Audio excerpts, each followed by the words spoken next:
We formed a bond to everybody because we took care of one another. We were together from sun up to sundown, 24 hours a day.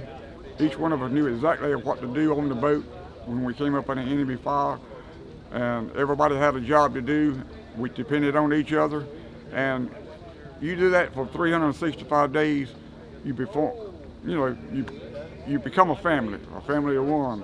Old friends and new ones that did the same job. We're all equal, all the same. Well, I think these reunions just kind of like show there was so many different billets and so many different things people did in Vietnam. Not everybody was toting a rifle or shooting a artillery piece or riding a tank. They were on boats, they were on ships, flying aircraft, it's all kinds of stuff. I was a gunner's mate, and I was responsible for all the guns on board the PBR. 4-man crew, had a boat captain, an aft gunner, and a forward gunner, and a mid gunner. The mid gunner fired the M60 machine gun.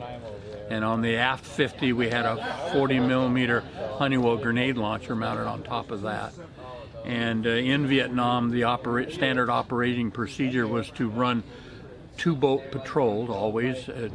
We'd run 12-hour night patrols and 12-hour day patrols, usually 3 nights and then 3 days. And we did that the whole year. So I did 226 patrols under fire 19 times,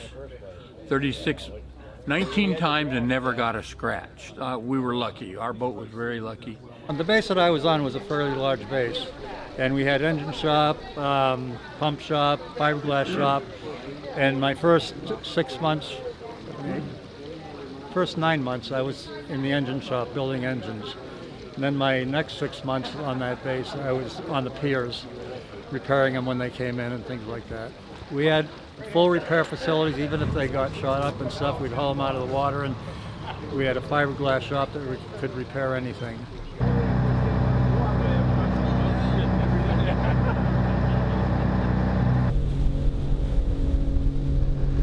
So one part of our duty was to check IDs for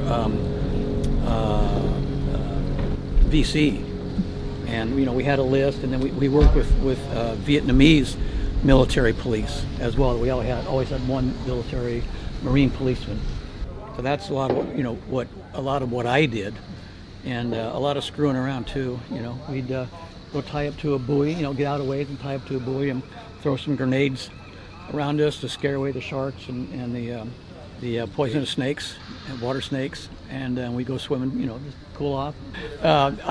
I tell people that I was on boats in Vietnam, and I just say I was basically in McHale's Navy. These boats were crewed by men who were 19 years old, and 19-year-olds have a lot of piss and vinegar, and but they're doing a job that has high risk as well. We got sniper shot at every day. Ping, ping, ping, ping. Probably a medium firefight every week, and a real good one probably every other week. Yeah, real hairy. Some days it's you think back on, I should have been dead. A lot of people don't look at life like that, but if you've been through war, many a times you should have been dead.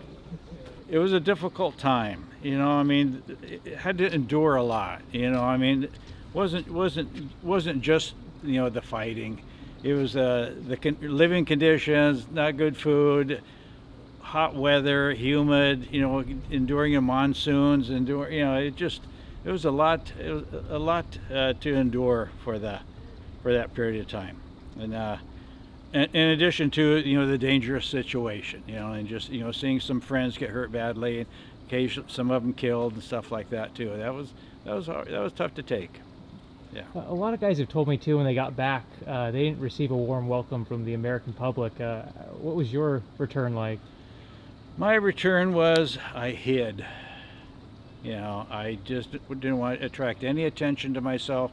I didn't tell anybody I was a Vietnam veteran. Of course, some of my immediate family knew, but other than that, no, I didn't tell. I just didn't didn't tell people that. The only time I would maybe mention that would be on a job application. You know, sometimes some positions gave a, you know, maybe a 5-point preference or something like that, and others gave a 10-point preference if you received, you know, like me, I had received a Purple Heart. So I would let them know that because I wanted a job. And when I got home in 1970, a lot jobs weren't easy to get. You know, I had to take this low-paying entry-level job because Boeing was shutting down. You know, Seattle had that sign up for the last person to leave Seattle, please turn out the lights. Yeah, and so other than that, yeah, I didn't mention about Vietnam. And then also too, when I got home, I was just lost. You know, I was just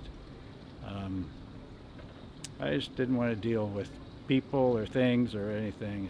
Well, what's changed now? Because now you've got, you know, you're coming to these reunions, you've got the shirt, you've got, what's changed about your feelings towards your experiences? Well, we're encouraged to tell our stories because it's historical, and I think, yeah, that needs to be done, because I've seen in the past for the World War II veterans and the Korean War veterans, you know, they didn't tell their stories, and lots of times maybe they wish they had, or their families wish they had.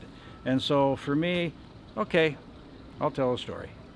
And plus being with guys like Bruce and Steve and Daryl and some of these other friends, you know, and Dick Lynn, and you know, that, you know, this group that we have, you know, it's a bunch of veterans, and we kind of have that common language, and we feel comfortable with each other, and so that bond is what we have, and that's made a change. Grown men ain't supposed to cry, but we do. Just like this reunion, we'll shake hands, hug one another, and it's a man thing. It's from the heart. We don't do it just for show. It's from the heart, and we love one another, and we can't wait to see one another again for the next reunion.